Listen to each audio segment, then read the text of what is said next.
मोहतरम नाज़रीन, super power America का अगला सदर कौन होगा? रिपब्लिकन के 74 साला ट्रंप और डेमोक्रेट के 77 साला जो बाइडन एक दूसरे के दरमियान मद्दे मुकाबल हैं। अर्ली वोटिंग और डाक के जरिए 10 करोड़ लोग हक़ राही इस्तेमाल करेंगे, जबकि इस इलेक्शन में 23 करोड़ से ज़्यादा अमेरिकी हक़ राही का इस्तेमाल करेंगे।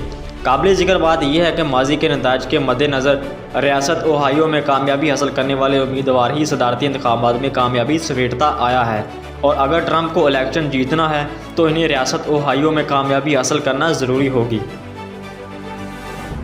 अमेरिकी सदारती इंतखाबात में डोनाल्ड ट्रंप ने एक और रियासत में कामयाबी अपने नाम कर ली है और जो बाइडन के मुकाबले में 5 इलेक्टोरल वोट हासिल कर लिए हैं। जो बाइडन को एक और रियासत में शिकस्त का सामना करना पड़ा है, जबकि डोनाल्ड ट्रंप ने रियासत टेनेसी में कामयाबी समेटने वाले 11 इलेक्टोरल वोट हासिल किए हैं, जबकि ट्रंप ने 2016 में इसी रियासत में कामयाबी हासिल की थी।